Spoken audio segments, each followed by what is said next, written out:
Clara May Whitfield beat her fists against the locked door until her knuckles bled, screaming her little sister's name into the Montana wind while the snow swallowed her voice whole. Nobody opened the door. Behind her, 6-year-old Lily had stopped crying 20 minutes ago. That was the part that terrified Clara most. Not the cold, not the dark, not the men who'd thrown them out like garbage into a blizzard. The silence. Because Lily always cried. Lily never stopped crying.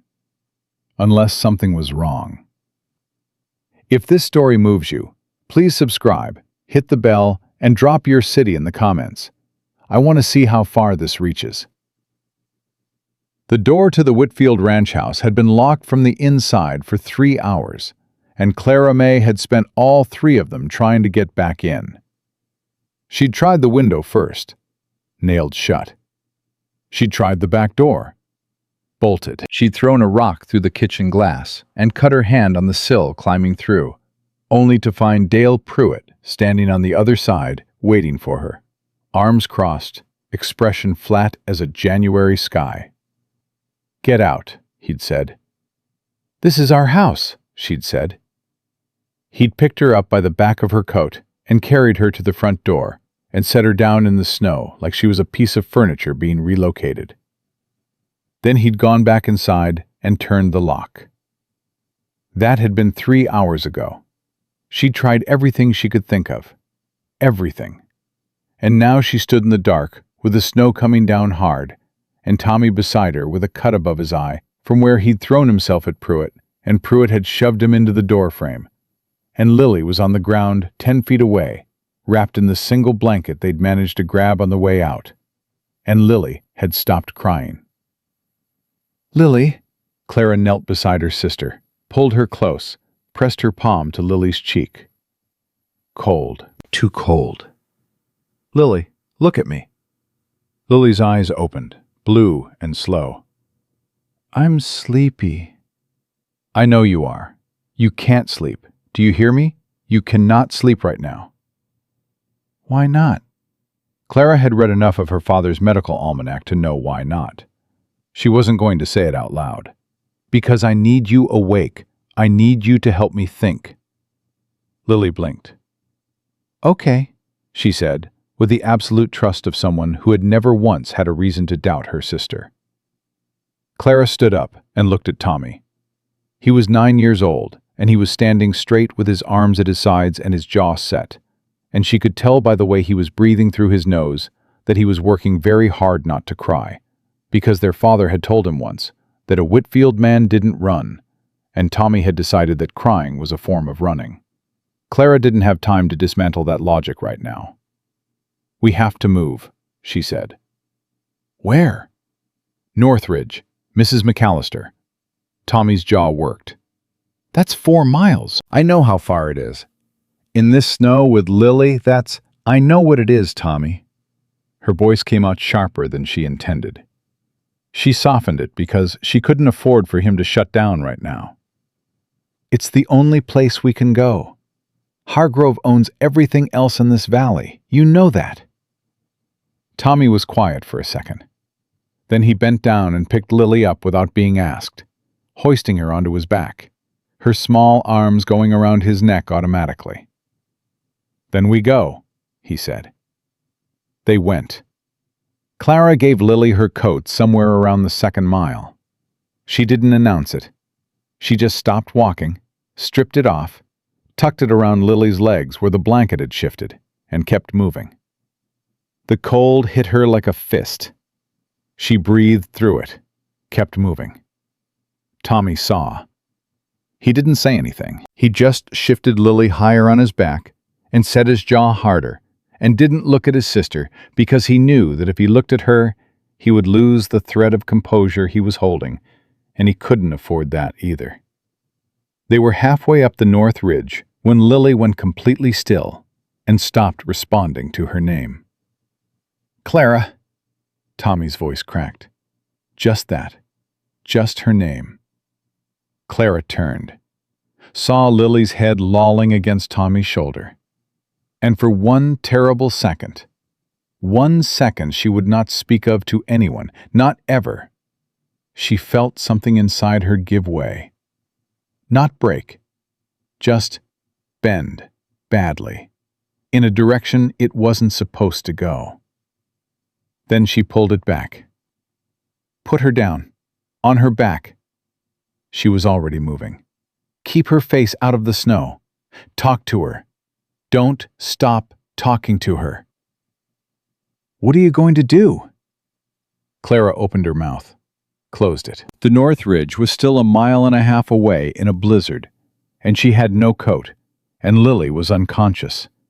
And Tommy had a cut on his head that hadn't stopped bleeding, and she was 11 years old, and her father was dead, and her mother was dead, and every adult who was supposed to protect them had either died or been paid not to. She did the only thing left to her. She tipped her head back, and she screamed.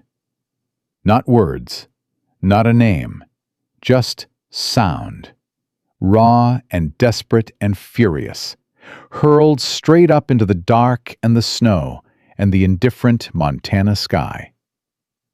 Then she stopped, pulled in a breath, and screamed again. Tommy stared at her like she'd lost her mind. Maybe she had. She didn't stop. Elias Calloway heard it on the second scream. He'd been riding for 6 hours without stopping, which was longer than he should have pushed Frost in this weather. And he'd been about to make camp in the shelter of a granite outcrop when the wind shifted and brought it to him. He didn't think about it. That was the thing he noticed later, that there was no deliberation, no weighing of options. His body simply turned the horse before his mind had finished processing what he'd heard. And Frost moved like he'd been waiting for exactly this. Ears forward, driving north through the drifts with a purpose he hadn't had all day. 3 minutes later, Elias found them. He saw the smallest one first, the little girl on her back in the snow, blanket tucked around her. A boy kneeling beside her, holding her hand and saying her name over and over. And then he saw the older girl, standing 20 feet away, still screaming into the dark, both fists clenched at her sides, coat gone, dress soaked through, shaking so hard he could see it from horseback. He stopped Frost, kept his hands visible, let the girl hear him coming before he came. "Hey," he said. Clara spun around. Her eyes were red-rimmed, and her face was white, and she planted herself between him and the smaller children in a movement that was entirely automatic, entirely fierce, and entirely heartbreaking. "Get away from us," she said. Her voice didn't shake. He noted that. In the middle of all of this, her sister unconscious in the snow, her brother bleeding, herself half frozen without a coat, her voice did not shake. "I'm not here to hurt you," he said. Every man who ever said that was lying. He stopped moving entirely. Let her have the distance. Let her look at him as long as she needed to. "How long has the little one been unconscious?" he asked. Something moved across Clara's face, not softening, more like a crack in a wall, just one, hairline thin. 10 minutes? Maybe more. "Then I need to get to her right now. You can fight me about everything else after, but right now I need to get to her." Clara stared at him. He could see her calculating, reading his face, his hands, the way he was sitting on the horse, taking in every variable she could access in 3 seconds. Then she stepped aside, just barely, just enough. Elias was off Frost before the horse had fully stopped. He knelt beside Lily and pressed 2 fingers to her throat and found her pulse. Present, thin, too slow. And then he pulled off his buffalo coat and wrapped it around her completely. Coat first, then the blanket over the coat. Then he picked her up and held her against his chest, because body heat was the only thing that was going to matter in the next 10 minutes. "She's alive," he said. Tommy made a sound that he immediately suppressed. Clara said nothing, but her eyes closed for just 1 second, and in that second, Elias saw exactly how much she'd been holding up. "There a place nearby?" he asked. "4 walls? Fire?" "Mrs. McAllister," Tommy said immediately. "North Ridge." "How far?" "1.5 miles." "Too far on foot in this." "You ride," he told Tommy. "Up front with me. I'll carry the little one. You," he looked at Clara, "you take my hand. Don't let go." Clara looked at the offered hand, then at him, then back at the hand. "Why are you helping us?" she asked. Elias didn't have a good answer for that. The honest answer was that he didn't know yet. "Because she needed help 10 minutes ago," he said. "And you've been out of time since before I got here. We can figure out the rest later." Clara looked at him for 1 more second. Then she took his hand. Her grip was cold and tight and didn't let up the entire 1.5 miles to Ruth McAllister's door. Ruth opened the door before he finished knocking, shotgun in hand, chain off the instant she heard "Whitfield children" through the wood. She took Lily from Elias without a word, turned, and was already calling instructions over her shoulder. Heated bricks, warm water not hot, flannel, the green tin on the second shelf, before anyone else had crossed the threshold. Clara and Tommy followed her inside. Elias brought up the rear, stomping snow from his boots, and stood just inside the door, taking in the space. Small, solid, warm, smelling of pine and something medicinal. Ruth was already at the fire with Lily, working with the efficiency of someone who'd done this before. Tommy dropped into a chair and immediately pretended he hadn't. Clara didn't sit. She stood 3 feet from the fire with her arms wrapped around herself and watched Ruth work on Lily with an expression that was entirely still, entirely controlled, and entirely transparent to anyone who knew what to look for. She was terrified. She just wasn't willing to be terrified in a way that would frighten her brother. Ruth looked up from Lily and found Elias's eyes across the room.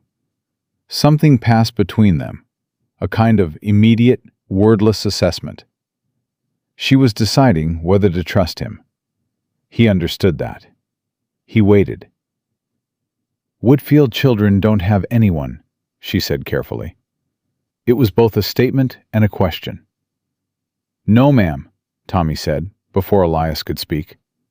"Father died in October. Mother died last year. And Mr. Hargrove put us out tonight because he said we couldn't prove the land was ours anymore." Ruth's hands stilled for just a moment on Lily's wrappings. Then they resumed. "Hargrove sent Pruitt?" "Pruitt locked the door himself," Clara said. She said it flat, like a verdict being read. "He waited until dark to do it." Ruth absorbed this. "And how did you find them?" she asked Elias. "Heard her screaming," he said. "I wasn't screaming at anyone in particular," Clara said immediately, as if being caught in an act of desperation required explanation. "I know," Elias said. She looked at him sharply. He looked back. She looked away first, which he suspected didn't happen often. Lily stirred then, a small movement, a murmur, and the entire room shifted its center of gravity toward her. Tommy was out of his chair. Clara was across the room in 4 steps. Even Elias moved half a foot forward before he caught himself. "Clara?" Lily said, small and confused and absolutely present. "Right here," Clara said, and her voice broke exactly once on those 2 words, a single clean fracture, before she pulled it back together. "Right here. I've got you." Lily's eyes found the room, found Ruth, found Tommy, found the fire. Then they found Elias, and they stayed there with the particular focused attention of a child who is too young to pretend she isn't looking. "You brought us inside," she said. "Yes, ma'am." She considered him. "You look like someone who lost something," she said. Tommy hissed. "Lily." "He does," she said, entirely unrepentant. "It's the same look Clara gets when she thinks no one's watching." She paused. "What did you lose?" The fire crackled. Ruth went very still over her medical tin. Even Tommy seemed to forget he'd been about to object. Elias looked at this 6-year-old girl wrapped in flannel and firelight, asking the question 3 people had danced around for 4 years without asking directly. And he said, "My family." Lily's face moved. Not pity, something more careful than that, more respectful. "I'm sorry," she said. "We lost ours, too." "I know." "Does it stop hurting?" "Lily," Clara started, "I want to know." Elias was quiet for a moment. The honest answer was no, it hadn't stopped. Not for a single day in 4 years. But he looked at this child, who had just survived something that would have broken most grown people, who was lying wrapped in a stranger's quilt, asking real questions with real eyes. And he said, "It changes. It doesn't go away, but it changes into something you can carry." Lily thought about this with visible seriousness. Then she nodded, as if he'd given her something useful.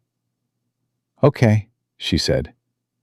Ruth set a bowl on the table with a sound that broke the silence without shattering it. "Food," she said. "Everyone. Now." They ate. Elias sat at the end of the table and said little and listened to everything. And what he heard assembled itself into a picture he didn't like. Victor Hargrove had owned the note on Whitfield land for 14 months. He'd bought it from a bank in Billings the same week Robert Whitfield's wife died. Timing that Ruth mentioned without editorializing, but that sat in the air of the room like a bad smell. He'd given Robert 6 months to pay. Robert had paid on time twice. Then October came, and the logging accident, and the payment stopped because Robert Whitfield was in the ground. "The deed belongs to Clara," Tommy said, with the spoon still in his bowl. "Father said so. He said a Whitfield's land goes to his children. That's the law." "Hargrove says there's a lien," Ruth said carefully. "Says the note supersedes." "Does it?" Elias asked. Ruth looked at him. "I don't know the law well enough to say." Elias looked at Clara. She'd been eating methodically, listening to everything, saying almost nothing. He'd noticed that about her. She was the kind of person who let other people fill silence, so she could learn from what they chose to fill it with. "You know something," he said. Clara looked up, met his eyes. She'd been deciding something about him all evening. He could see it, the ongoing calculation running behind those gray eyes. She wasn't ready yet. He could push and lose her, or he could wait and earn it. He waited. "I know that Mr. Hargrove sent us to die tonight," she said finally. "Not officially. He didn't say those words. He said he'd found a family in Billings to take us in, and when we refused to go, he said we were being difficult. But he knew what the temperature was going to do tonight. He knew Lily wouldn't survive it." She paused. "That's what I know." The table was quiet. Tommy's hand tightened around his spoon. Lily looked at her bowl. Ruth looked at Elias. "That's not a man I can go up against alone," Clara said. She said it plainly, like she was calculating a sum. "He owns the sheriff. He owns the judge in this circuit. He's owned everything in this valley for 15 years. She looked at Elias directly. "What are you?" "What do you mean?" "I mean, what are you? What do you do? Why were you riding alone in a blizzard in the middle of nowhere? Men don't do that without a reason." Tommy looked up with new interest. Ruth set down her spoon quietly. Elias held Clara's gaze, looked away first, Not from discomfort, but because he was deciding too. How much to give her, what she'd do with it. Used to be a deputy U.S. Marshal, he said. The word landed differently on each of them. Tommy sat straighter. Ruth went still. Clara's expression didn't change on the surface, but something behind it shifted. Used to be, she said. That's right. What happened? He looked at his hands around the coffee cup. I told your sister I lost my family. That's what happened. Clara was quiet for a moment. And the badge? At the bottom of a creek in Wyoming. Why? Because a man I put away came back for me, and I wasn't home when he did. He said it simply, without seeking sympathy, without softening the edges. Because she'd asked a straight question, and she deserved a straight answer. And she was old enough to handle it. Clara absorbed this. He could see her working through it, cross-referencing it against everything she'd already observed about him. You were a good marshal? She asked. My record said so. Is that the same thing? He almost smiled. Probably not. She looked at him for a long moment. Then she looked at her brother. Then at Lily, who had fallen asleep again. Properly asleep this time. Warm and safe, her small chest rising and falling in steady rhythm. There's something you should know, Clara said slowly. She said it the way someone says a thing they've been deciding whether to say for hours. About the land. About why Hargrove wants it badly enough to put children out in the snow. Elias didn't move, didn't lean forward, didn't press, just waited. Father filed 2 deeds, she said. Everyone knows about the first one, the one with the banknote against it. But there's a second deed, a homestead claim he filed 4 years before the note ever existed, recorded in the Territorial Land Office in Helena. She paused.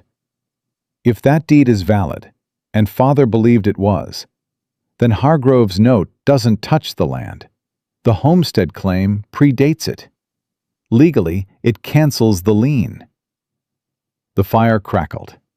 Ruth said quietly, Robert never told me that. He told me, Clara said. He said a woman ought to know the legal side of things. He said he didn't want me going through life without understanding how to protect what was ours. She looked at the table. I think maybe he knew something might happen to him. Elias sat very still. Helena was 4 days in good weather. In this weather, with Hargrove's man already looking for them, and he would be looking, that was not a question. It might as well be on the other side of the world.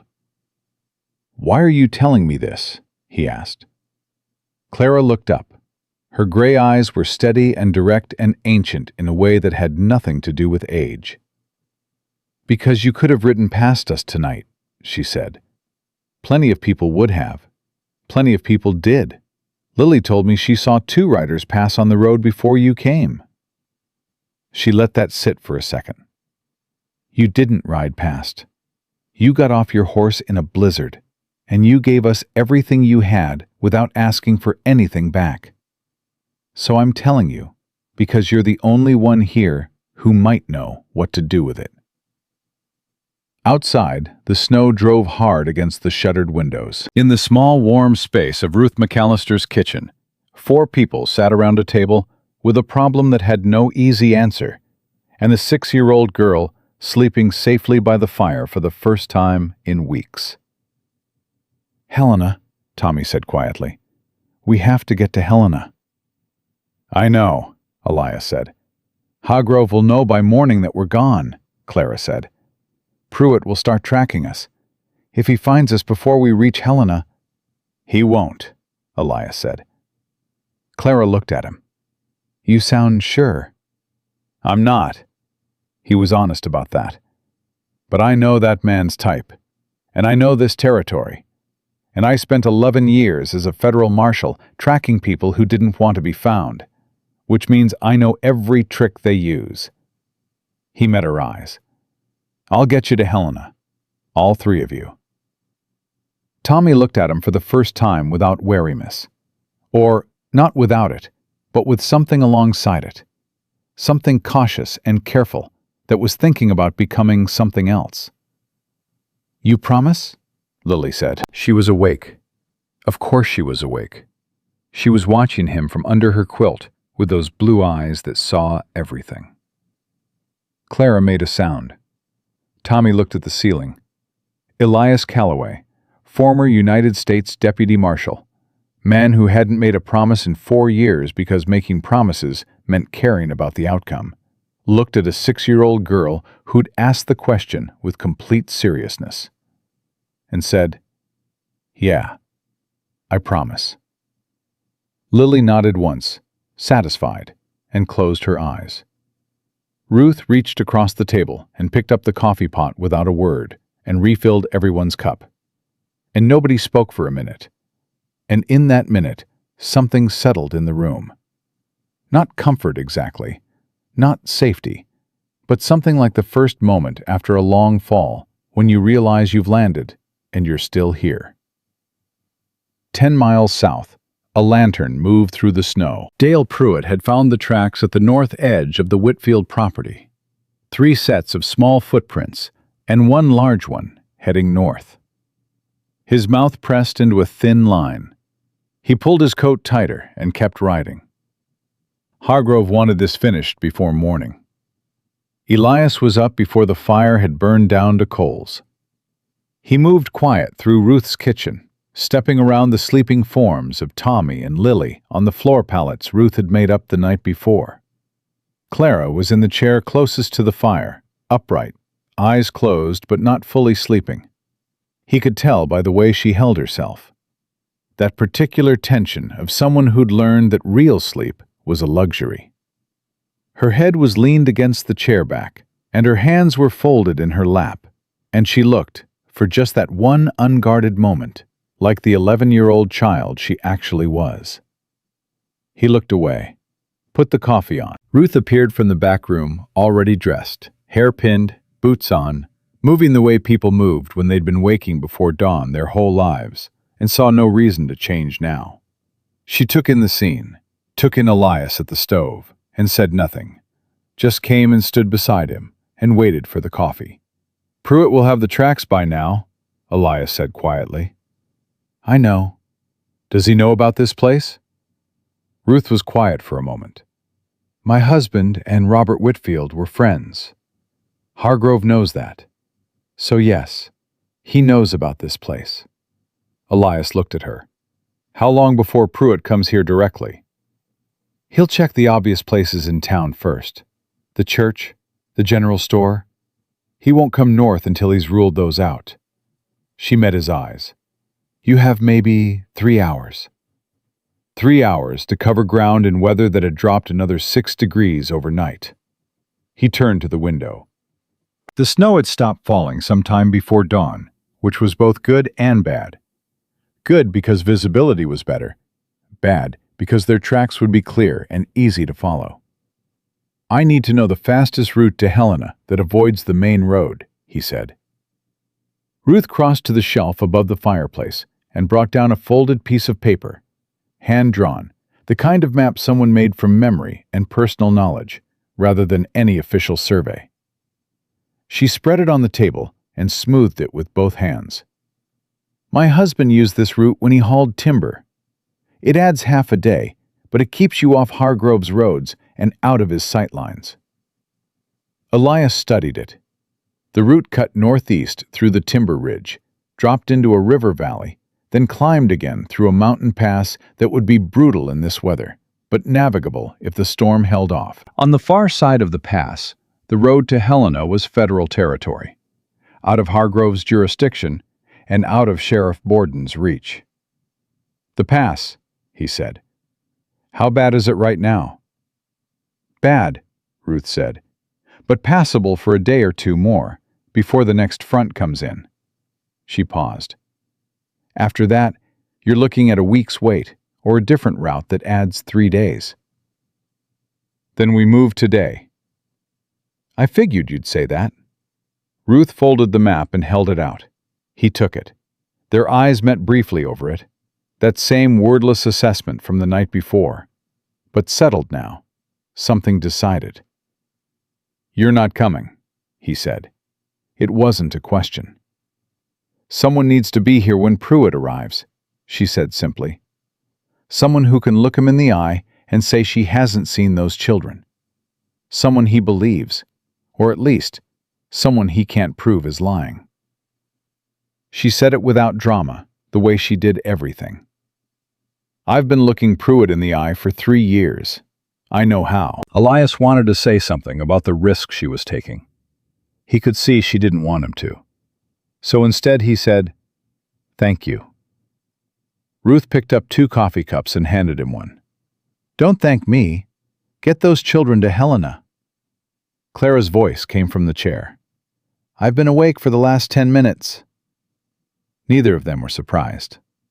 She unfolded herself from the chair and came to the table and looked at the map with the focused attention she gave to everything. Elias watched her trace the route with one finger, pausing at the pass, pausing again at the river crossing. "The river will be frozen," she said. "Mostly," Elias said. "There'll be open water at the center. We cross where it's shallow and the ice holds."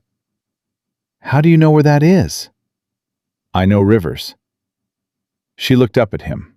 The calculation was running again behind those gray eyes. "You're going to have to trust me on some things," he said. "Same as I'm going to have to trust you on some things. That's how this works." Clara considered this. Then she nodded, short and decisive, the way her father must have taught her. "Wake Tommy. I'll get Lily ready." She was already moving before she finished the sentence. Tommy woke hard and fast, the way children wake when they've been sleeping in fear. Hand flying out, body tensed, eyes wide before they focused. Then he saw the kitchen, saw Elias standing over him, and the tension dropped by half. Not fully, but half. "We moving?" he asked. "Soon as you eat." Tommy sat up. The cut above his eye had closed overnight, a dark line against pale skin. He touched it automatically, felt the edge of the scab, and nodded to himself like he'd taken inventory and was satisfied with the results. "Pruitt's coming?" he asked. "Eventually." "Good," Tommy said. There was something in his voice that wasn't bravado. Something quieter and colder than that. A 9-year-old boy who'd watched his home get taken and his sisters nearly die in the snow had left bravado behind. What was left was something more serious. "I want to be gone before he gets here. Because if he gets here before I'm gone, I'm going to do something Clara will have to talk me out of." "She's good at that?" Elias asked. Tommy almost smiled. "She's the best." They ate fast. Ruth packed what she could spare into a canvas bag. Dried provisions, a medical tin, spare wool socks that had belonged to her husband, a box of matches wrapped in oilcloth. She did it with the quick certainty of someone who'd already decided what mattered and didn't need to deliberate about any of it. Lily ate standing up, still wrapped in her quilt, watching everything with those wide blue eyes. When Ruth knelt down to put an extra pair of socks on her feet, Lily put both hands on Ruth's face, the way small children sometimes do, and said, "Will you be okay?" Ruth looked at her. Something moved across her face, brief and genuine, and a little bit like pain. "Yes, sweetheart. I'll be just fine." "Promise?" "I promise." Lily nodded, satisfied, and let Ruth finish with the socks. Elias saddled Frost and brought the horse around to the front while the children said their goodbyes to Ruth. He didn't watch that part. He occupied himself with checking the cinch, checking his rifle, checking the provision bag. Some things didn't need witnesses. When Clara came outside, she had her jaw set and her eyes clear, and he understood that she'd done her crying inside, where her brother and sister couldn't see. He said nothing about it, just gave her his hand up into the saddle. She took it without hesitation this time. They moved north into the timber ridge as the sun came up pale and cold over the Montana hills, and the world went quiet around them, the way it did in deep snow. A silence so complete it felt almost hostile, like the land itself had decided to withhold something. Frost carried Lily in front of Elias.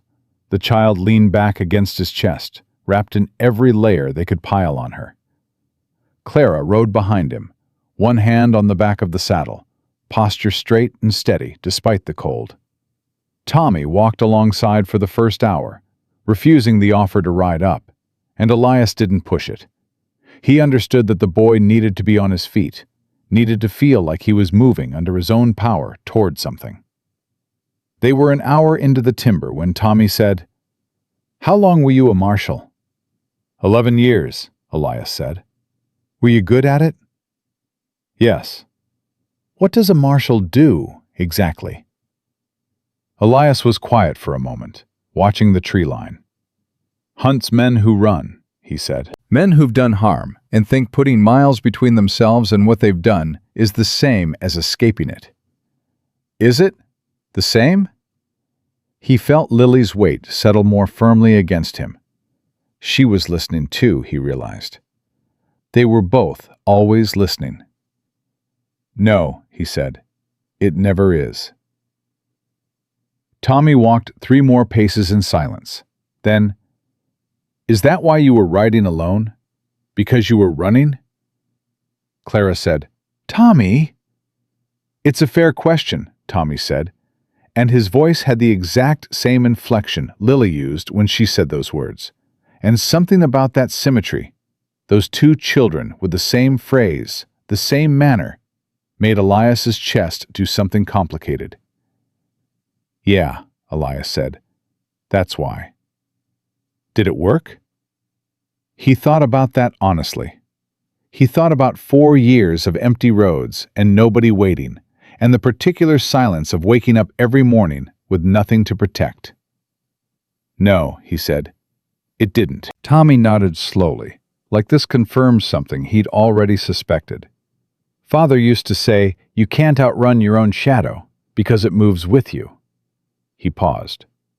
"I didn't really understand that until he died." "Your father was smart," Elias said. "He was the smartest man I ever knew." Tommy said it without sentiment, as plain fact. "Hargrove is smart too. That's the problem. Dumb men make dumb mistakes. Smart men plan." "What do you think Hargrove's planning right now?" Tommy looked at him. He hadn't expected to be asked for his opinion. He straightened slightly. "He knows we're gone. He knows Pruitt didn't catch us last night. By now, he's thinking about who helped us and how far we could get." He paused, working through it.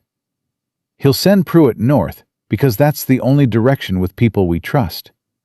But Hargrove himself will go to the sheriff. He'll want this done legally if he can. He'll say we're runaways. He'll say you kidnapped us. He'll get papers." Elias looked at the boy. "That's exactly right." Tommy's jaw tightened. "So the papers will be waiting for us." "Not in Helena. Helena's federal jurisdiction. Hargrove Sheriff and Hargrove's judge stop at the county line." "And if Pruitt catches us before the county line?" "He won't." "How do you know?" "Because I know where the county line is," Elias said. "And I know how to read a trail. And I know how men like Pruitt think. They follow the obvious route because they assume people who are scared don't think clearly." He met the boy's eyes. "Your sister thinks clearly.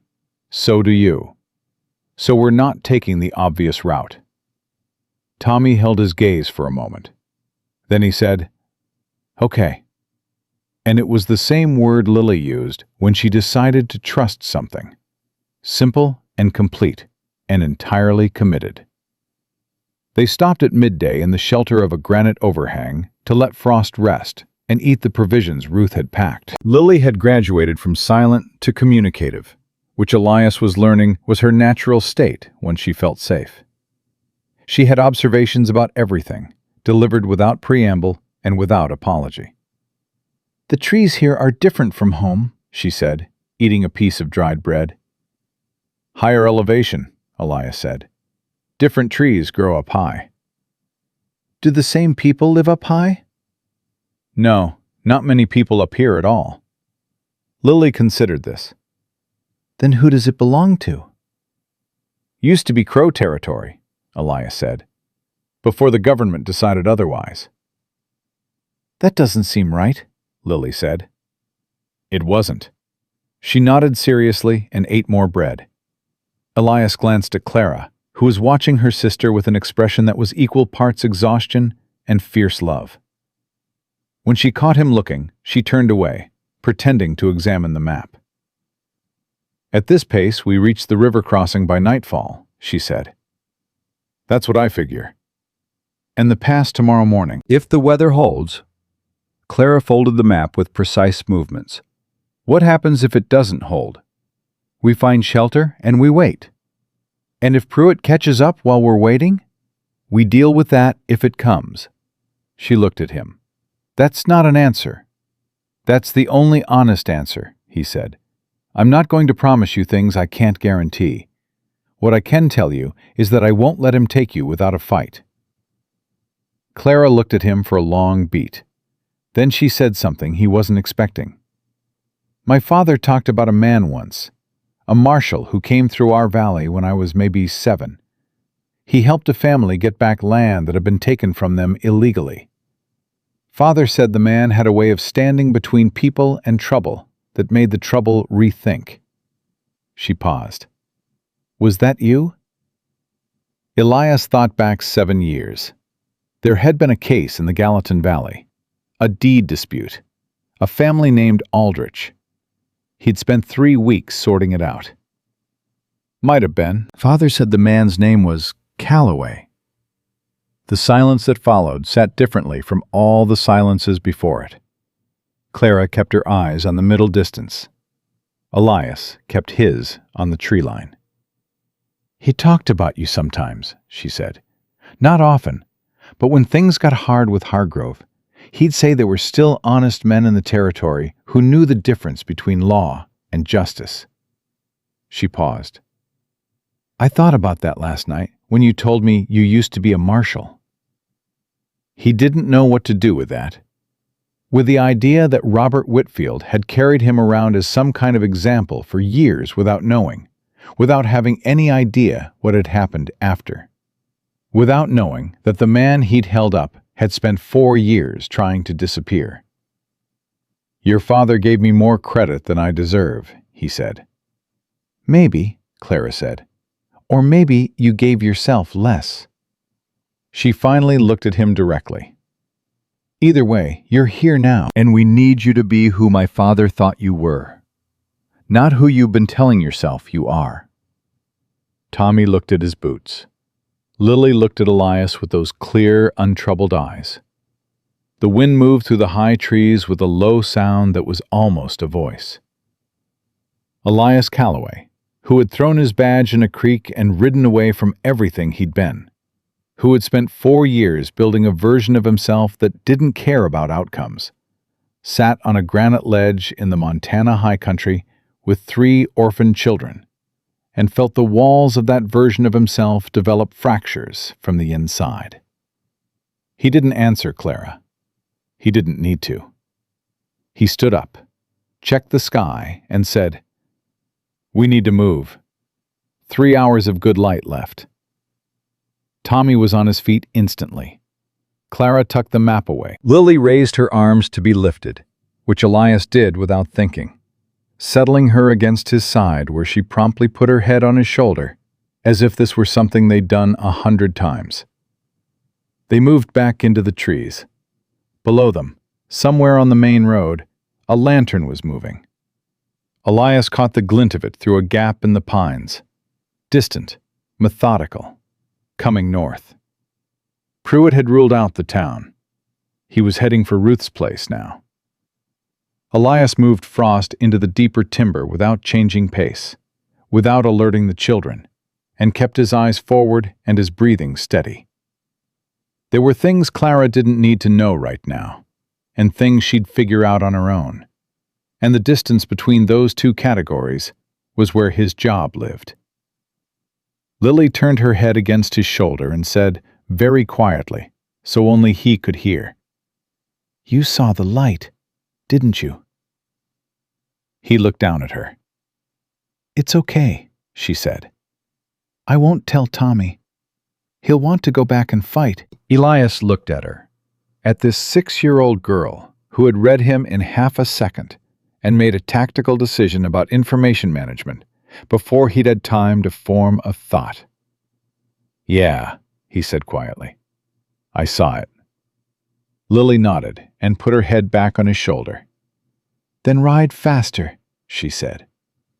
He did. The river found them before they found it. Elias heard it first, a low sound beneath the wind, not frozen solid the way he'd hoped. Moving water pushing against ice somewhere underneath. He slowed Frost without a word and held up one hand, and Clara and Tommy stopped immediately. That was something he'd noticed about all three of them. They'd learned to read his signals without being taught. Children who'd spent months in genuine danger developed that kind of attention fast. "How far?" Clara asked. "Quarter mile, maybe less." Tommy came up alongside the horse and stood still, listening. "It's still running," he said. "Some of it." "Can we cross?" Elias swung down from Frost and handed Lily back to Clara without preamble. "Stay here," he said. "I'm going to check the ice." Tommy said, "I'll come." Elias looked at him. The boy's jaw was set in that way it got when he'd already decided something and was just waiting to see if anyone was going to argue with him about it. Elias decided not to waste either of their time. "Stay close," he said. They moved through the trees to the riverbank, and Elias crouched at the edge and looked at what they had to work with. The river was maybe 40 feet wide at this crossing, frozen solid along both banks for 10 or 12 feet. But the center was open, dark water moving fast and cold between two ice shelves. The open channel was maybe 15 feet across, too wide to jump, too dangerous to wade with children. Tommy crouched beside him and looked at the same thing. "We can't cross here," he said. "No." "Upstream or downstream?" "Upstream. The river bends north about a half-mile up. Bends usually freeze tighter because the water slows." Tommy stood up and brushed snow from his knee. "Then we go upstream." He said it matter-of-factly, without complaint, which was starting to be the thing Elias noticed most about him. The boy processed obstacles as problems to solve, rather than reasons to despair. He'd gotten that from someone. From the man who'd built a ranch from nothing and believed in the law even when it didn't believe back. They returned to Clara and Lily, and Elias explained the situation in plain terms. He'd learned that Clara preferred plain terms. Any attempt to soften information read to her as condescension, and she would correct for it immediately by asking the harder follow-up questions he'd been trying to spare her. "The bend adds time," she said. "Half an hour, maybe 40 minutes. And Pruitt is behind us, still behind us." He believed that. He'd been reading their back trail through every gap in the trees, and he hadn't seen the lantern again.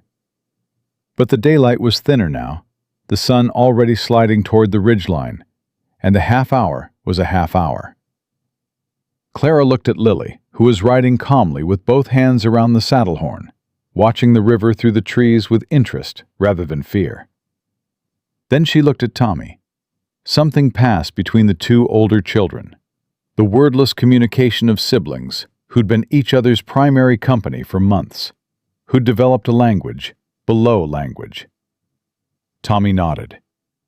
"Then we go upstream," Clara said. The bend was where Elias said it would be, and the ice was thicker there, but not solid enough to trust with Frost carrying a rider.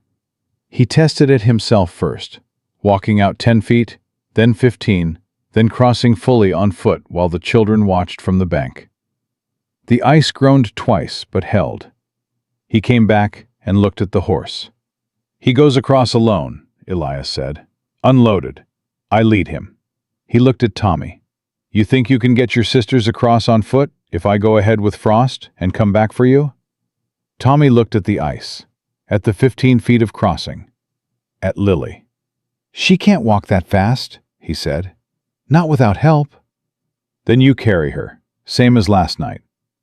Something moved across Tommy's face, not reluctance, but something more complex. The weight of being asked to do a hard thing, and knowing you were capable of it, and not being entirely sure you wanted to be. "All right," he said. Clara said, "I can carry her." "No," Tommy said. "I've got her." He said it quietly, without argument, without posturing. Just a statement of intention. Clara looked at her brother for a moment. Then she looked away with the particular expression of an older sibling acknowledging something without making a thing of it. Elias led Frost out first. The stallion didn't like it. Planted twice, nostrils wide, reading the ice with every instinct he had. But Elias kept his voice low and even, and his hands steady on the lead rope, and talked the horse across in the same tone he might use to talk a frightened child off a ledge. Frost made the far bank with one sliding scramble at the edge, and immediately turned and looked back at the children, still standing on the other side, as if he was registering their presence and waiting. Elias crossed back on foot, held his hand out to Clara. "You first." She took his hand and they crossed together, moving deliberately, and she didn't slip once. On the far bank, she stood beside Frost and didn't look back either, because looking back was something she decided not to do. And Elias was beginning to understand that this was one of the ways she kept herself functional. Tommy had Lily on his back, her arms around his neck, her legs around his waist. She had her eyes closed and her face pressed against his shoulder, and she was perfectly still, making herself as compact and balanced as possible, the way she seemed to understand things without being told. They were 7 feet out when the ice cracked. Not catastrophically, not a break, a crack, a sound like a rifle shot beneath their feet. A fracture line running out from Tommy's left boot. Tommy stopped dead. Lily's arms tightened around his neck. "Don't look down," Elias said from the bank. His voice came out level. "Look at me. Walk to me. Just walk." Tommy looked at him. The boy's face had gone white, but his eyes were steady. Those eyes that had decided not to run and never fully backed down from that decision. He took one step. The ice groaned. He took another. "That's it," Elias said, "just like that." "It's okay, Tommy," Lily said against his shoulder, very quietly. "I'm not scared." "I know you're not," Tommy said, through his teeth. "You shouldn't be either." "I'm not scared. I'm annoyed." Despite everything, despite the cracking ice and the cold and the fading light, and Pruitt somewhere behind them, Elias heard himself breathe something that was almost a laugh. He reached out when Tommy was close enough, and gripped the boy's arm and pulled them both onto solid ground in one motion. Tommy set Lily down. She smoothed her coat with both hands, as if arriving somewhere socially. Tommy put his hands on his knees and breathed. "You did good," Elias said. "The ice cracked," Tommy said. "The ice cracked and you kept walking. That's the only part that matters." Tommy straightened up. He looked at Elias with an expression that was working through several things at once. "Is that how you thought about it? When things went wrong on the job, just keep walking?" Elias picked Lily up and put her back in the saddle. "More or less." "Did it always work?"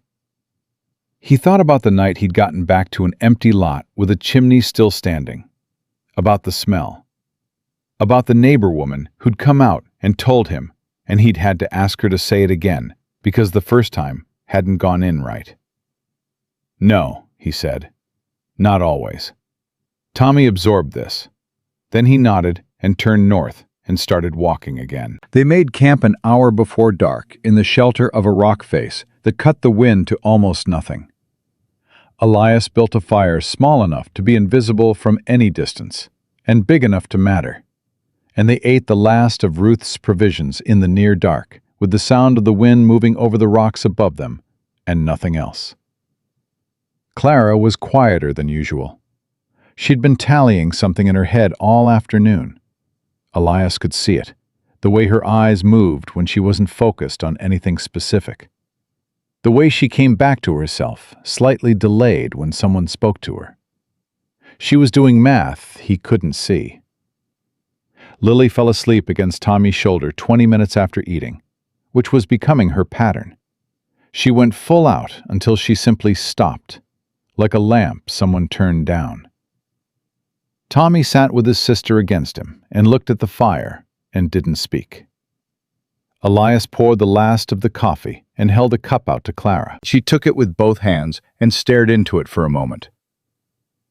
"Tell me about the pass," she said. "Tomorrow morning. We go up early, before the temperature climbs. Cold keeps the snow firm, easier footing." "How long?" 4, 5 hours to the top, another 3 down the other side." "And on the other side?" "Federal Road. 2 days to Helena from there." Clara was quiet. Then she said, "We've been lucky." "Some." "It won't hold." He looked at her. "Probably not." "Pruitt won't give up. Even if Ruth stalls him, he knows the route options. He knows the pass." She wrapped both hands tighter around the cup. "He's been in this territory longer than you have." "That's true." "So how do we get through the pass if he's already on the other side waiting?"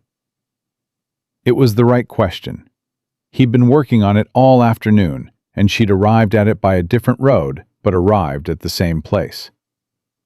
"You let me worry about Pruitt," he said. Clara looked at him with that particular expression she had. Not quite a challenge, not quite skepticism. Something between the two that required a better answer. "I don't let anyone worry about things for me," she said. "I need to know." He studied her for a moment. Then he said, "Reverend Holt." She blinked. "What?"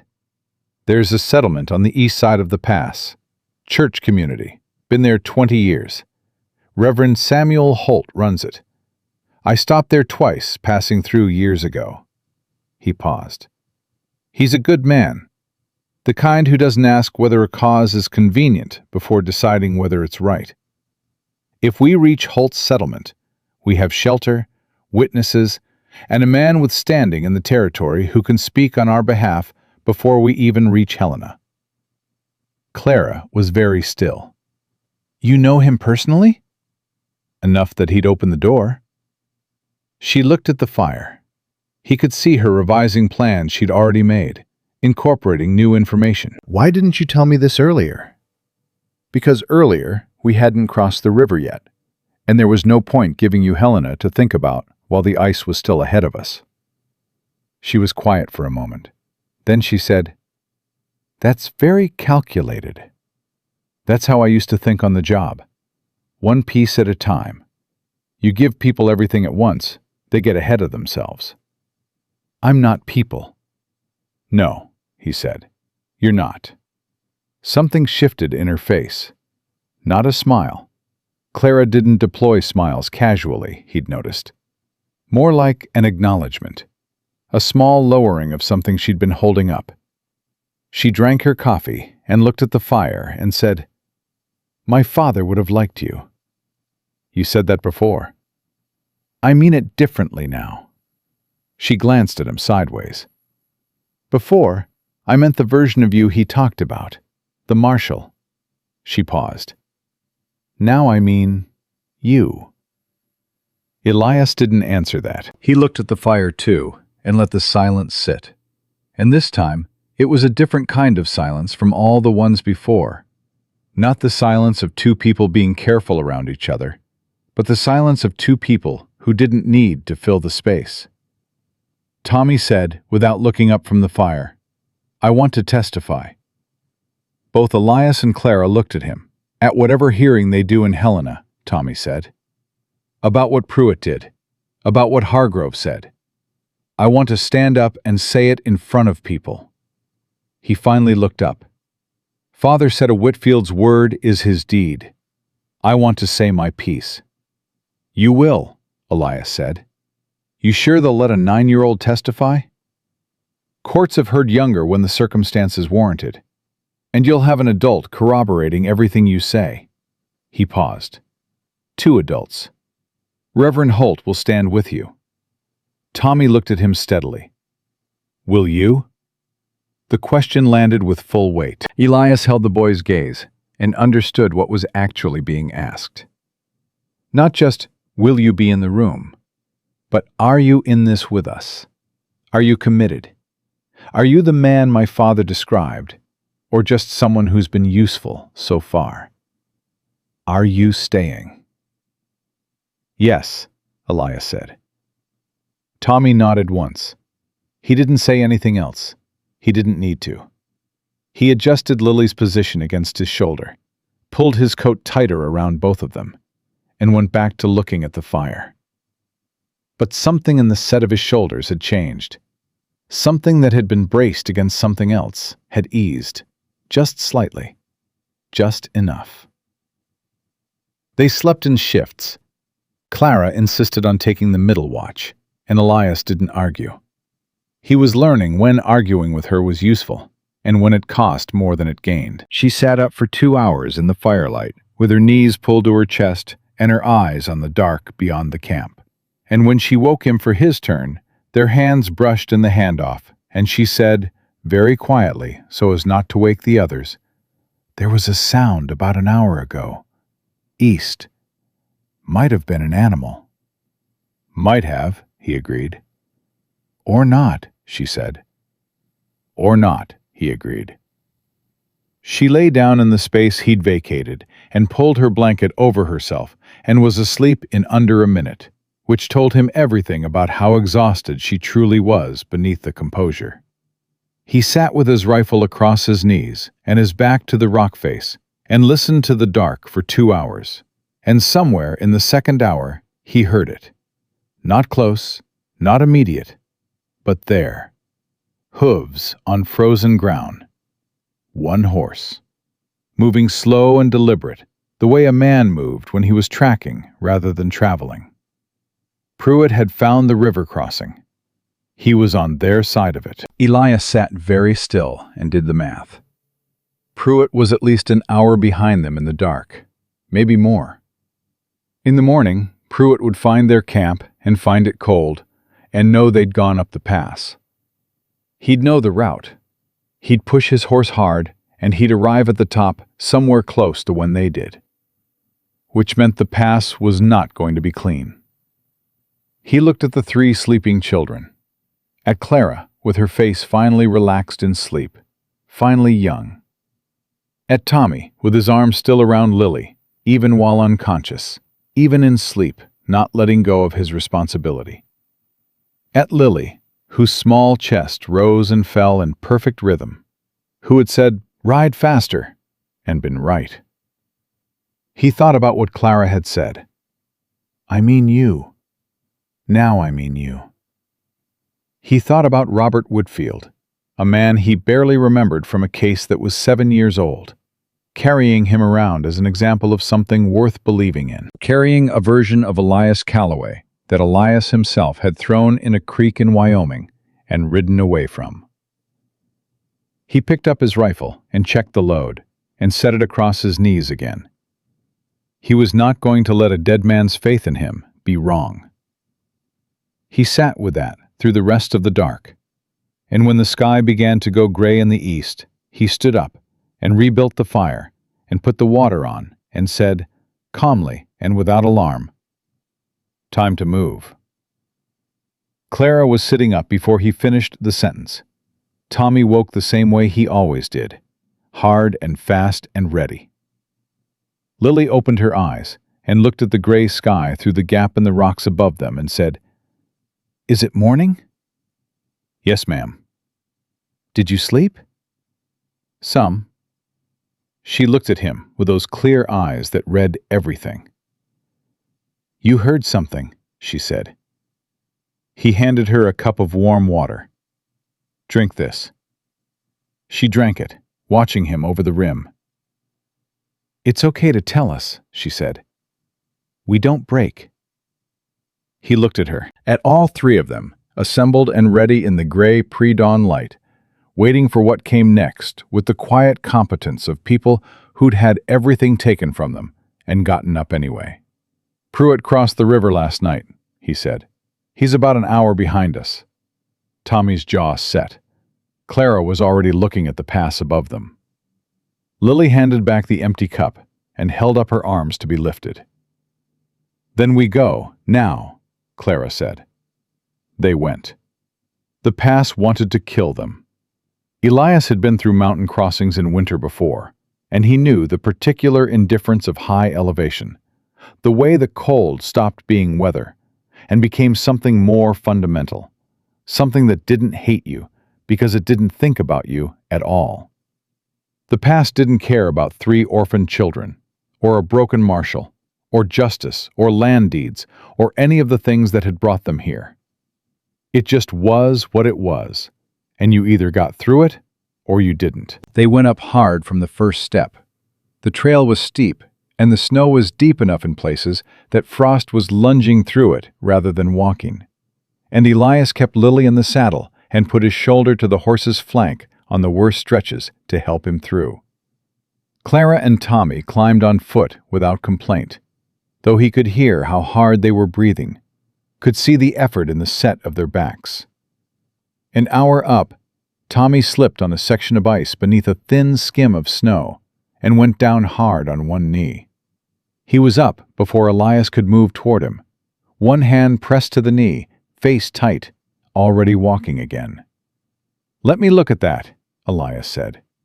"It's fine, Tommy. I said it's fine." He kept walking, but his gait was slightly off, favoring the left side, not enough to stop him, enough to show. Elias fell into step beside him. "Your father would have let someone look at it." Tommy glanced at him sharply. "Man who built a ranch from nothing knew when to accept help," Elias said. "Knowing when to let someone help you isn't weakness. It's the same sense that tells you when to push and when to rest. Your father had it. I can see that he taught it to your sister." He paused. "He ran out of time to teach it to you. But it's not too late to learn." Tommy was quiet for several steps. Then he stopped and let Elias crouch and push the trouser leg up and check the knee. It was bruised and would stiffen by tonight, but the joint was sound. Elias stood and said so. "See?" Tommy said. "Still worth checking." Tommy started walking again, but something in the set of his shoulders had shifted. Just slightly. The part that needed to perform invulnerability had been given permission to stand down, even temporarily. "Father used to say the bravest thing a man can do is ask for what he needs," he said after a moment. "I always thought that meant something bigger than a hurt me." "It starts with the knee," Elias said. Clara had slowed to walk beside them without making a thing of it, close enough to hear, far enough to give them the illusion of privacy. She did that sometimes, positioned herself to catch things without appearing to reach for them. 2 hours up, the wind found them. It came over the ridge above without warning and hit hard enough that Lily made a sound against Elias's chest. Not fear, surprise. And Tommy leaned into it automatically, weight forward, chin down, the posture of someone who'd learned young that you faced weather head-on or it knocked you sideways. "How much farther?" Clara called over the wind. "Hour to the top, maybe less." He wasn't certain of that. The wind changed the math in ways that were hard to calculate from below.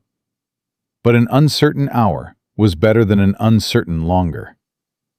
And Pruitt is an hour behind where we started this morning. More now. This wind hits harder lower on the trail. His horse will fight it. He believed that.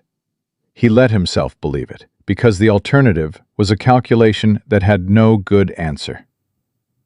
Clara pulled her coat tighter and turned back to the trail without further discussion. Lily tugged at Elias's collar and said, close to his ear because the wind would take anything louder, "Tell me something so I don't think about how cold I am." "What do you want to hear?" "Something true." She paused. "Clara tells me things that are true but good. Tommy tells me things that are true but simple. You tell me things that are just true." He looked at her. "When did you figure that out?" "This morning, when you told us about Pruitt without making it soft first." He thought about what to tell her. Something true. He said, "The hardest part of this climb is the part we're on right now. The middle. The top is still far enough that you can't feel it, and the bottom is far enough back that you can't use it. The middle is where people quit." He paused.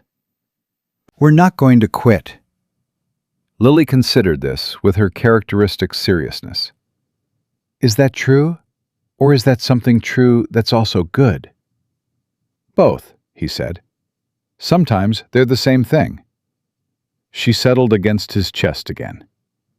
"Okay," she said. He kept climbing. They reached the top of the pass a little after midday, and the view on the other side opened up like a door swinging out, and for a moment all three children stopped and simply looked.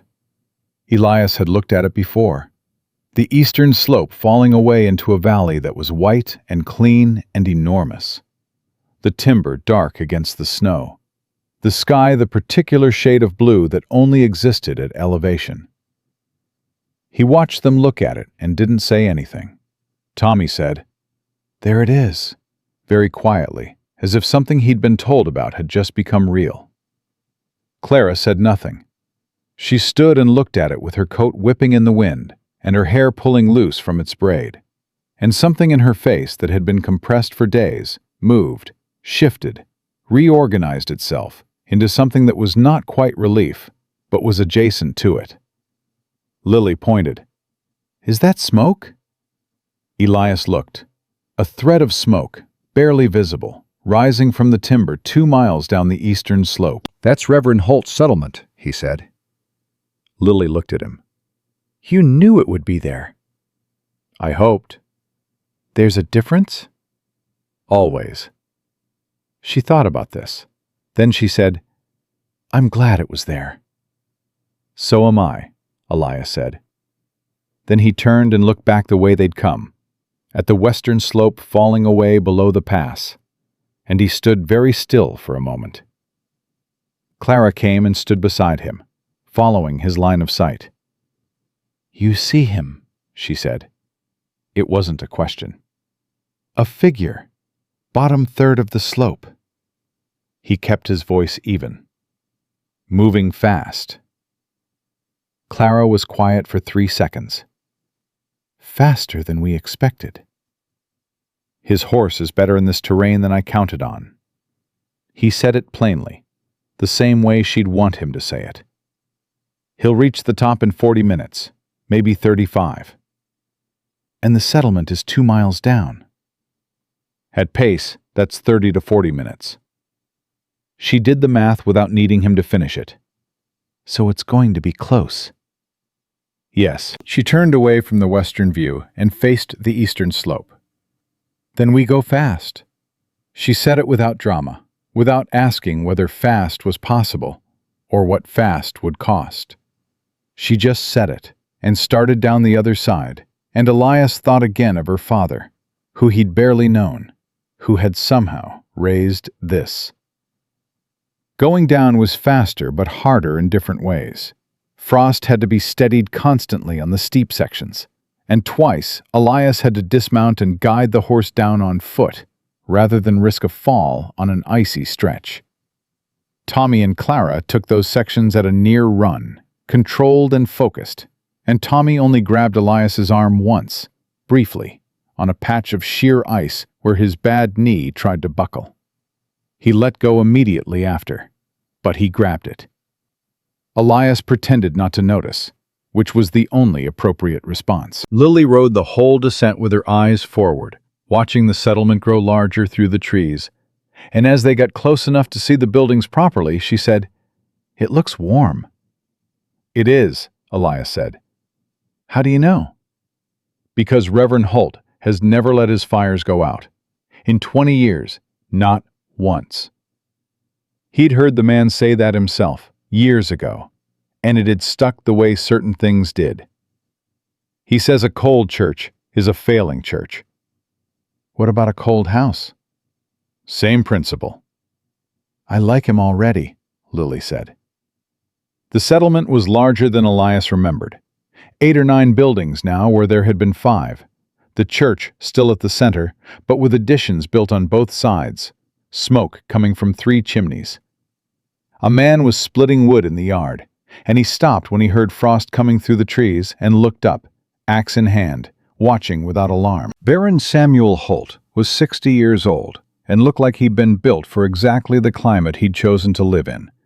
Broad through the chest and shoulders, face creased by decades of wind and cold, and the kind of sustained effort that didn't make a person look old so much as permanent. He wore a plain black coat and no hat despite the cold, and he held the axe with the easy grip of someone who'd used one every day of his adult life. He looked at Elias, looked at the 3 children, looked back at Elias with the deliberate attention of a man who was used to people arriving at his door with more trouble than they'd started with. "Calloway," he said. His voice was deep and unhurried. "Reverend," Elias swung down from Frost. "I need your help." "I can see that." Holt set the axe against the woodpile and came forward and reached up and took Lily from the saddle without being asked. And she went to him without hesitation, that absolute instinctive trust she had for people whose intentions were clear. He settled her against his hip and looked at her carefully. "How long has she been in this cold?" "Since 2 nights ago," Clara said, coming forward. "She was unconscious for about 20 minutes the first night, but she's been stable since." Holt looked at Clara with an expression that was both assessing and something warmer beneath that. "You the one who kept her alive?" "We all did," Clara said. He nodded once, approving. "Come inside, all of you. We have maybe 30 minutes before a man named Dale Pruitt comes over that pass," Elias said. "He works for Victor Hargrove out of Harlan Creek. He's been tracking us since yesterday." Holt stopped walking and turned back. His face didn't change dramatically, but something behind it settled into a harder configuration. "Hargrove," he said. "You know him. I know his name the way I know a sickness by its symptoms." Holt looked at Elias steadily. 3 families have come through this settlement in the past 2 years, lost their land. All 3 had run-ins with Hargrove or his people. He paused. "What does he want with these children?" "Their land," Elias said, "and no witnesses." Holt was quiet for a moment. Then he handed Lily back to Elias, turned to the building on his left, and raised his voice in a way that carried without being a shout. "Joseph! Come out here, please!" A man emerged from the building with a leather apron and arms built like bridge cable. 50 years old, Cherokee, with close-cropped steel-gray hair, and the particular stillness of someone who'd learned to take the measure of a situation before moving inside it. He looked at Elias, and something moved across his face that was not quite recognition and not quite surprise. "Joe Tanner," Elias said. "Calloway." Tanner's voice was flat. Not hostile. Flat in the way of someone who was choosing flatness deliberately. "Heard you quit." "I did." "Heard why?" "Then you know more than most." Tanner looked at the children, at the state of them, trail-worn, cold, the cut still visible above Tommy's eye. Something in his expression shifted by degrees towards something that was not flatness. "What do you need?" he asked. "I need you to take the children inside," Elias said. "And I need to talk to the Reverend about what happens when Pruitt gets here." Tanner looked at Holt. Holt nodded. Tanner came forward and said to Tommy, "You know anything about horses?" Tommy blinked. "Some?" "Then you can help me with this one while the women get warm." He took Frost's reins from Elias and looked at Tommy. "That all right with you?" Tommy looked at Elias. Elias nodded. Tommy turned back to Tanner and said, "Yes, sir," with the precise diction of a boy trying to sound older than he felt. Clara took Lily's hand and followed a woman who'd appeared at the church door, middle-aged, steady-faced, who'd seen the arrivals and was already thinking in terms of food and warmth, which was the most important kind of thinking. Lily went along, but at the door she turned and looked back at Elias, just checking, just confirming he was still there. He raised one hand. She nodded and went inside. Elias turned to Holt. "Tell me who Pruitt is in relation to these people," he said, nodding toward the settlement. "Tell me what he knows and what he'll do when he finds us here." Holt was quiet for a moment, choosing words.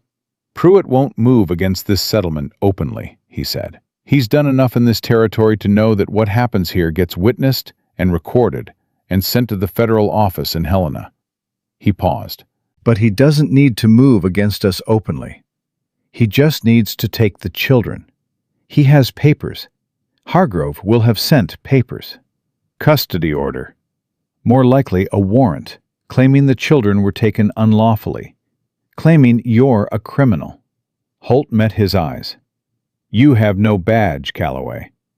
In the eyes of whatever court Hargroves used to draw those papers up, you're a man who took 3 minors from their appointed guardian. Their appointed guardian put them out in a blizzard to die. I know that. You know that. Clara knows that. But a court in Hargroves County doesn't know that. And Pruitt will have a document that says something else." Holt looked at him steadily. "The only thing that defeats that paper is a better paper, which is in Helena. 2 more days. 2 more days." Elias looked at the pass. "Pruitt knows we're here. He'll wait at the edge of the settlement. He won't come in while there are witnesses, but he'll follow when we leave." "Then you don't leave the same way," Holt said simply. "There's a route east through the lower timber that comes out on the federal road 6 miles south of where the main trail meets it. Pruitt won't know it. I've never shown it to anyone who works for Hargrove." He paused. "You leave tonight, after dark, before Pruitt has time to circle the settlement and find the eastern exits. Tonight the children need rest. They can have 6 hours. I'll watch the pass myself." He said it without ceremony, as if offering to stand watch over a mountain pass at midnight in a Montana winter was a thing people asked him regularly. "Joseph will take the northern perimeter. We have 3 other men here who will take position without being told why they're doing it, because they have been told enough things about Victor Hargrove's methods in the past 2 years to not need reasons." He looked at Elias. "You rest too. You're running on nothing, and you know it." Elias wanted to argue. He looked at the pass and thought about Pruitt somewhere on the western slope, coming down now, making time. He thought about the eastern route through the lower timber. He thought about the children and what 6 hours of real sleep and real warmth would do for them, against what 2 more days on trail without it would cost. 6 hours, he said. Inside, the settlement was everything Lily had said it would be. Warm and solid, and full of the small sounds of people living purposefully in a hard place. Clara had been given dry clothes and was sitting at a table near the fire, talking to the woman who'd met them at the door. Really talking, not performing calm, actually talking, which was something Elias hadn't seen her do since Ruth's kitchen. Tommy was visible through the barn window, brushing Frost down with the focused attention he gave to anything physical. And Tanner was showing him something about the way a horse held tension in its back after a hard day, and Tommy was listening with his whole body.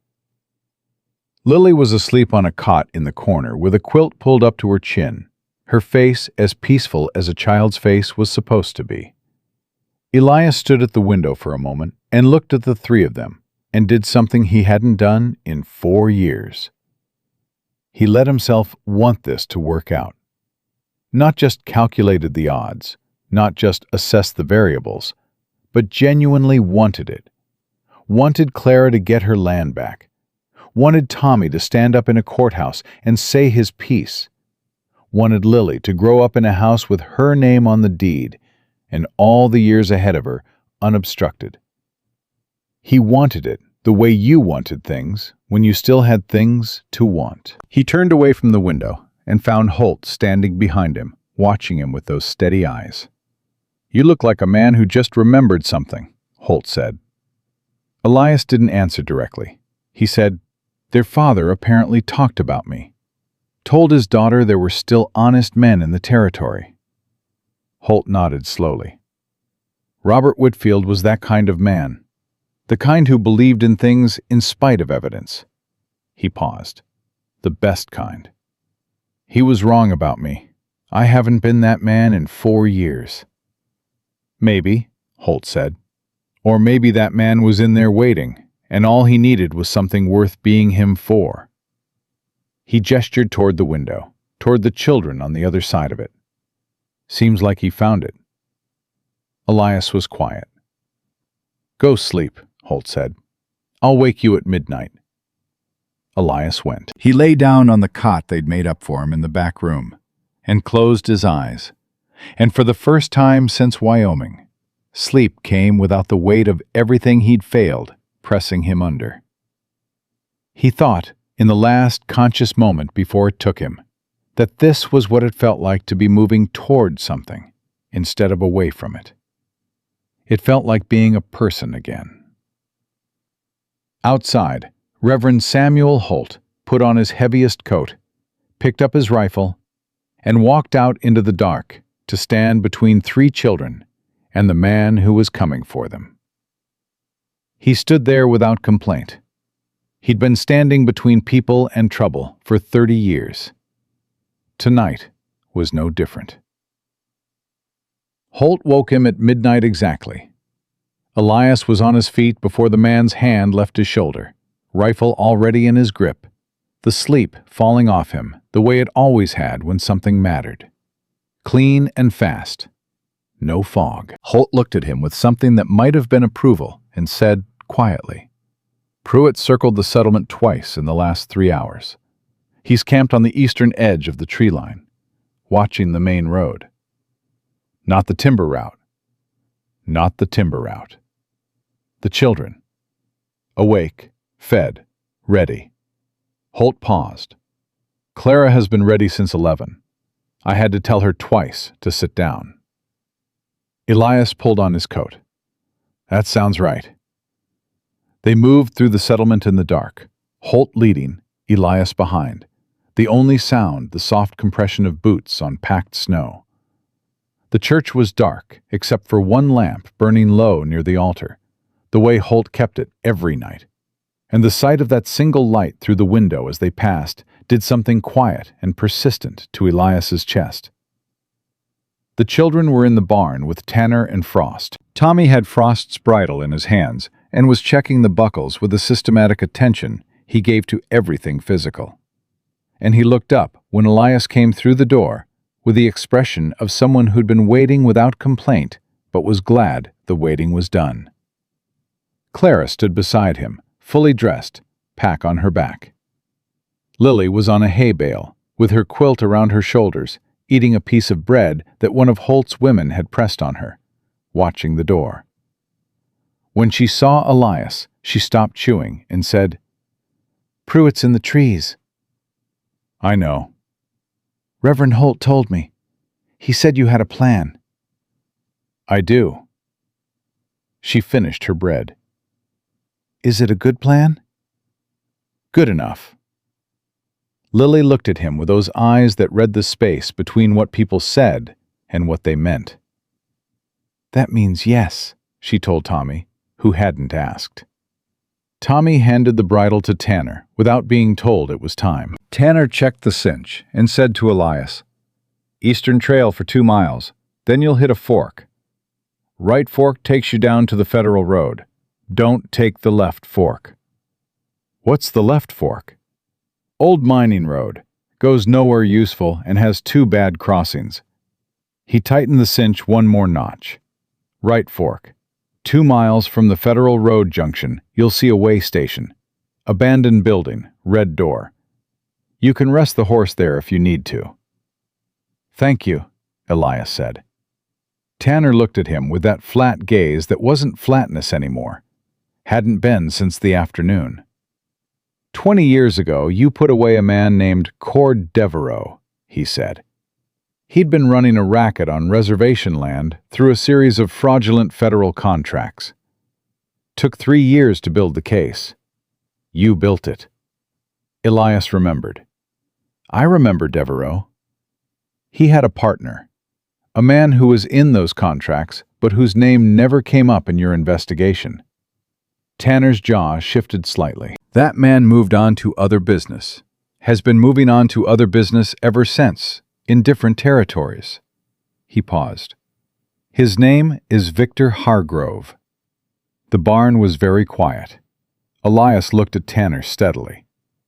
You can testify to that connection? I can testify to what I saw and what I know. I was on that reservation. I was there for the whole 3 years of your investigation and after. He met Elias's eyes. I stayed quiet because I had no federal witness to stand beside. I'm not quiet anymore. Clara had gone still in the way she went still when something important was shifting. If he's connected to Devereaux, she said carefully, that's a federal crime, not a county matter, not something Sheriff Borden or a circuit judge can touch. Tanner looked at her. That's right, Miss Whitfield. She looked at Elias. He could see her rearranging the architecture of everything she'd been planning. The land deed, the hearing, the territorial court, fitting this new information into it, and understanding immediately what had changed. The land deed gets us our home back, she said. But Tanner's testimony is what puts Hargrove in a federal prison. Yes, Elias said. Then he needs to come with us. Tanner said, already planned on it. Holt appeared at the barn door. Pruitt just moved, he said. He shifted north along the tree line. He may be circling to the back of the settlement. He looked at Elias. You have maybe 10 minutes before he finds the eastern exit. Then we move now, Elias said. They moved. The eastern timber route was narrow and dark, and the trees pressed close enough on both sides that branches caught at their coats as they passed. Elias led Frost on foot, Lily in the saddle, and Clara and Tommy walked behind, with Tanner bringing up the rear. Nobody spoke. The only sounds were hooves and boots, and the occasional soft exhale of the horse. They were half a mile in when Tommy grabbed Elias's sleeve. Elias stopped, held up a hand. Everyone stilled. The sound came from their left. Not close, but not far. A branch breaking under a weight too heavy for wind.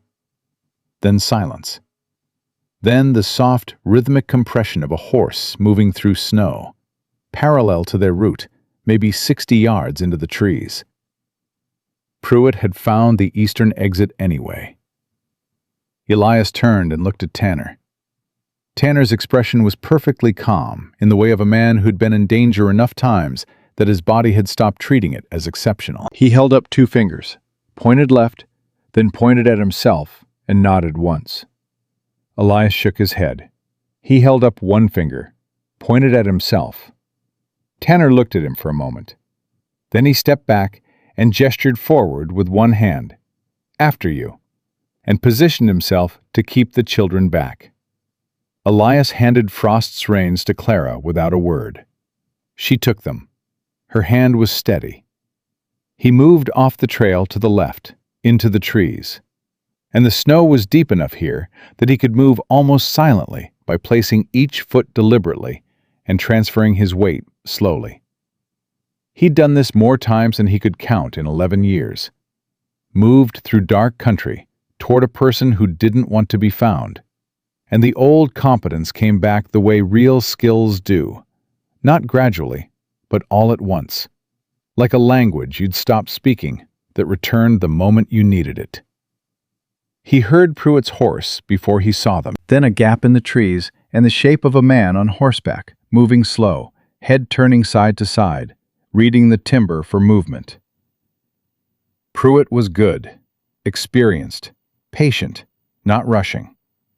He'd tracked them for 2 days over hard country, and he was still methodical. Elias came up behind him at 10 yards and said, "Pruitt." The man went rigid. His hand moved toward his holster, and Elias said, "I wouldn't," in the tone that didn't invite discussion about whether or not he meant it. Pruitt's hand stopped. "Step down from the horse," Elias said. A pause. Then Pruitt dismounted slowly, hands visible, turning to face Elias in the dark. He was 50 or so, weathered and solid, with the flat professional expression of a man who'd spent his life in the employ of other men's interests and had made his peace with it. "You're Calloway," Pruitt said. "That's right." "You've got no authority. I've got a rifle, and you've got your hands where I can see them, so authority isn't really the question right now." Elias looked at him steadily. "I know what Hargrove sent you to do, and I know you've been in his service long enough to know what happens to the people who become problems for him. Not just strangers, people he's used and done using." Pruitt was quiet. "You've got 2 choices," Elias said. "You can come with us to Helena and testify to what you know, what Hargrove ordered, what he's done, what you've seen. In exchange, a federal attorney will hear the case for reduced charges against you." He paused. "Or you can turn around, go back to Hargrove, and when this is over, and it will be over one way or another, you'll be standing next to the man who ordered children into a blizzard when the federal marshal comes for him." The word federal sat in the cold air between them. Pruitt's expression shifted, just slightly, just enough. "You're not a federal marshal," he said. "You quit." "A man I know in Helena will have me re-sworn in about the time it takes to say the words," Elias said. "I should have done it 3 years ago. I'm doing it now." He let that settle. "The question is, what you're doing." Pruitt looked at him for a long moment. The silence was the kind that contained a decision being made.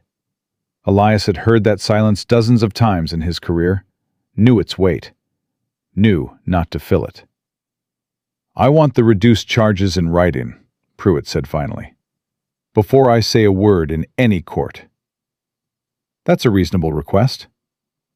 "And I want it from a federal attorney, not a county man. That's the only kind that'll be handling this case." Another silence, shorter this time.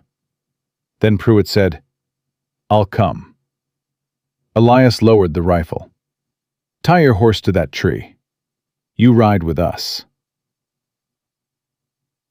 They reached the federal road as dawn was beginning, and the moment they crossed onto it, something changed in the air. Not the temperature, not the wind, just something in the quality of the space around them. The sense of being in a different jurisdiction, under different rules, where a different set of people held the power. Clara felt it. He could tell because she exhaled one long, slow breath, and her shoulders came down a half-inch from where they'd been for 3 days. Tommy felt it too, though he expressed it differently. He picked up his pace slightly, like a horse that smells the barn. His bad knee was stiff, but he didn't mention it, and Elias didn't mention it either. Lily said, "Are we safe now?" "Safer," Elias said. "Is that the same as safe?" "It's getting there." She considered this. "I'll take it," she said. They stopped at the way station Tanner had described, the abandoned building with the red door, which was faded to something closer to rust, but still recognizable.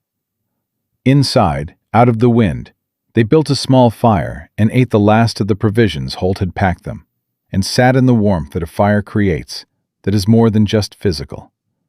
The warmth of being still, being together, being past the worst of it. Pruitt sat apart from the children, which was the right instinct. He didn't try to speak to them, and they didn't speak to him. What he was and what he'd done sat in the room with them, acknowledged and unresolved, the way such things always were until a court decided what to do with them. Tommy sat beside Elias and said, low enough that only Elias could hear, "Do you trust him?" "No," Elias said, "but I believe him. Those are different things." Tommy thought about that. "Father used to say trust is built, not given." "Your father was right." "He was right about most things." Tommy looked at the fire. "I used to argue with him, about the ranch, about the right way to do things. I thought I knew better sometimes." He paused. "I'd give anything to argue with him now." Elias said nothing. There was nothing to say to that. He just sat with it beside the boy, which was the only thing he had to offer, and which, he was learning, was sometimes enough. Clara came and sat on Elias's other side. She had the land deed in her hands. She'd been carrying it inside her coat since they left Ruth's house, next to her skin, the way you carried the most important thing you owned. She turned it over in her hands now without opening it. "When we get to Helena," she said, "what happens first?" "The Federal Land Office," Elias said. "We file the homestead deed and get it officially entered into the territorial record. Once it's in that record, Hargrove's banknote is legally void and can't be reinstated." "How long does that take?" "Same day, if the right people are there." He paused. "Holt sent a rider ahead of us last night. Trusted man who knows the Federal Land Commissioner personally. He'll have the office ready for us." Clara looked at him. "You arranged that before we left." "Holt arranged it. I asked him to." She was quiet for a moment. "You think of the pieces," she said, "even when you're not talking about them." "That's the job," he said. Then, because it was true, and she deserved to hear it. "It used to be the job. Now it's just what I want to happen." Clara looked at the deed in her hands. "This is what Father protected," she said. "He knew Hargrove was coming. He must have known for a long time. He filed the second deed, and he told me about it, and he taught me everything he thought I'd need. And he didn't tell me why he was doing all of it at once." She paused. "Because he didn't want me to be scared." "He was trying to prepare you without frightening you. He couldn't do both." She said it without bitterness, just observation. "He did what he could with the time he had." She was quiet for a moment. "I understand that better now than I did a week ago." Elias understood it too, in a different way. In the way of a man who'd had even less time with his own children than Robert Whitfield had with his, and had not spent that time preparing them for anything, had just been with them when he could, and elsewhere when he couldn't. The regret of that was an old pain, worn smooth by 4 years of carrying it, and he let it move through him now without fighting it. Lily appeared from the other side of the fire and climbed into Elias's lap without asking, which was so characteristic of her that he registered it only as a comfortable weight settling. She tucked herself against his chest and looked up at him.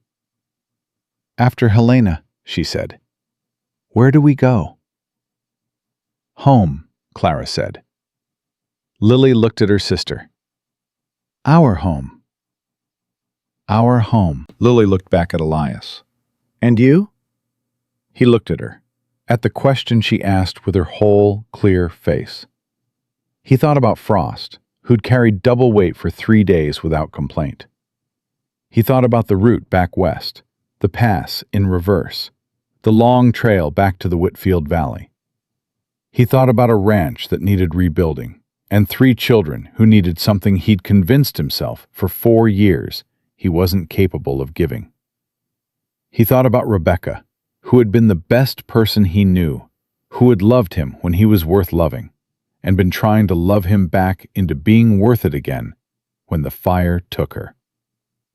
He thought about what she would say if she could see him right now, sitting in an abandoned way station in the Montana Federal Territory, with a 6-year-old in his lap, and a task still unfinished, and the first real purpose he'd had in 4 years. He thought she'd tell him not to waste it. "I reckon that depends on what you need," he said. Lily tilted her head. "What if we need you to stay?" Clara was looking at the deed. Tommy was looking at the fire.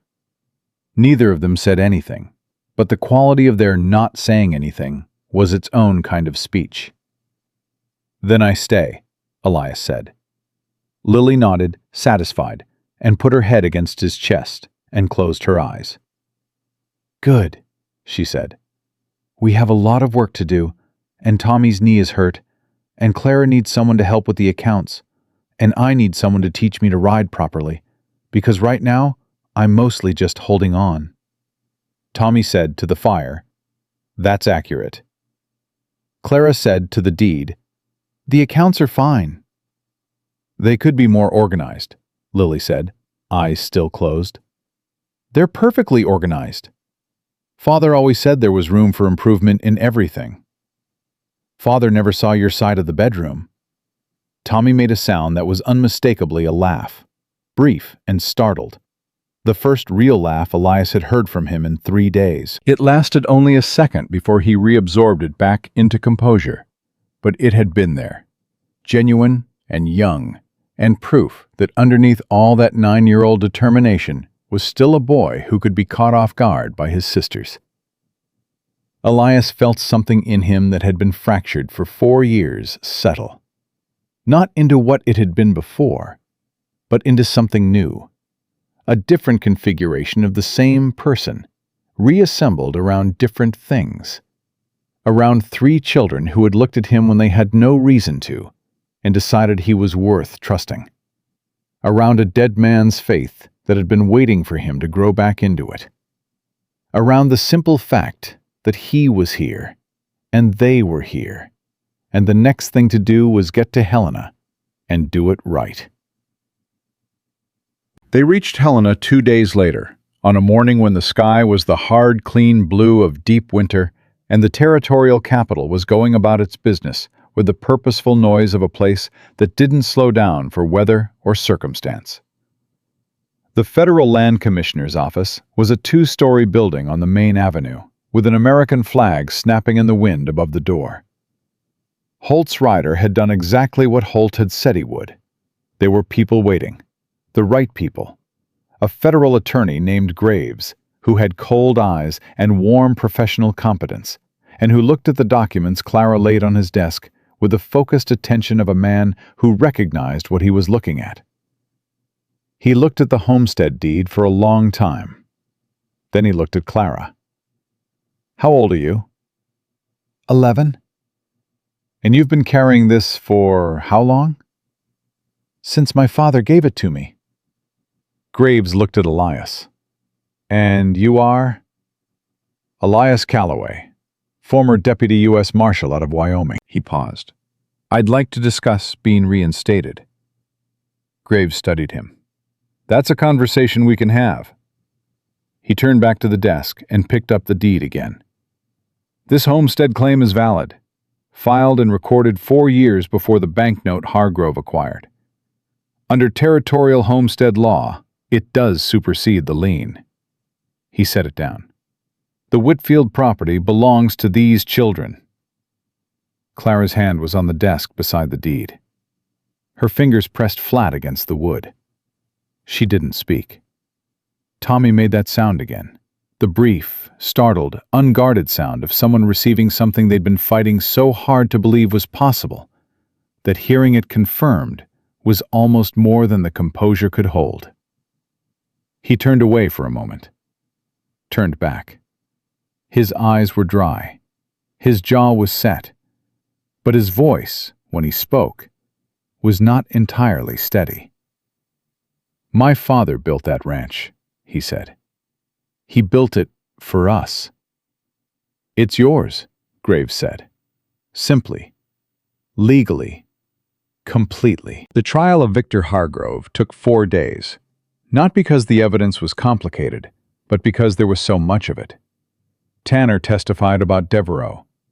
Pruitt testified about Hargrove's orders, about the night of the blizzard, about the instructions he'd been given regarding the children.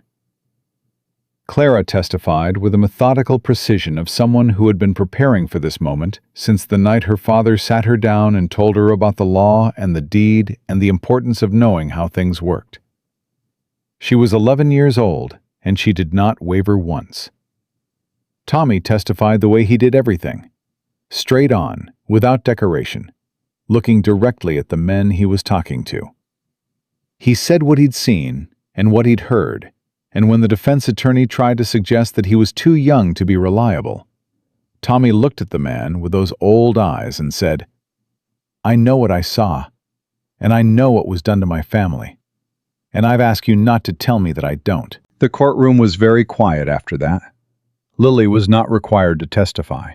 She sat in the gallery between Elias and a woman from the federal court's office who'd been assigned to see to the children's needs. And she watched everything with her clear, attentive eyes and didn't miss a word. On the last day, when the jury came back and the verdict was read, guilty on federal fraud charges, guilty on conspiracy, guilty on criminal endangerment, Lily leaned against Elias's arm and said, very quietly, "Is it over?" "The trial is," he said. "And the rest?" He thought about Ruth McAllister, who had sent a letter through Holt's Rider saying she was fine, that Pruitt had come and she'd looked him in the eye and sent him north without a useful word, and that she expected to be kept informed. He thought about the ranch, about the work ahead, about 3 children who needed stability and consistency, and someone who showed up, which was maybe the only thing that had ever really mattered. "No," he said. "The rest is just starting." Lily looked at him. Then she took his hand in both of hers and held it the way she'd held Clara's hand in the snow, with complete and uncomplicated commitment. "Good," she said. "I was worried it might be over." Outside the federal courthouse, in the cold Helena afternoon, Clara stood on the steps and looked at the deed in her hands one more time. Then she folded it carefully and put it inside her coat, next to her skin, the same place she'd carried it across 3 days of mountain country and 2 days of federal road. She looked at Elias. "You said a man can't outrun his shadow because it moves with him." "That was your father's saying." "You said it to Tommy." She held his gaze. "Are you done running?" He looked at her, at Tommy beside her, already talking to Tanner about the route back west, already planning. At Lily still holding his hand with both of hers, looking up at him with the patient certainty of someone who has already decided how this ends. "Yes," he said. "I'm done." Clara nodded once, the way she nodded when something was settled. She turned and walked down the courthouse steps into the cold, bright day, and Tommy fell into step beside her, and Lily pulled Elias forward by the hand, and that was how they went, together, into whatever came next, bound not by blood, but by the choices they'd made in the dark, and the cold, and the difficult, honest work of staying when leaving would have been easier. Elias Calloway had ridden into that valley with nothing to protect and nowhere to be, and he was riding out of Helena with a family he hadn't planned on, and a purpose he hadn't looked for, and the particular lightness of a man who has stopped running and started, at last, to build. Some things in this life you find by searching. Some things you find by stopping long enough for them to find you. And some things, the best things, the things that last, find you in a blizzard when you turn your horse toward a sound in the dark and choose, just this once, not to ride past. He had made that choice. He would not waste it.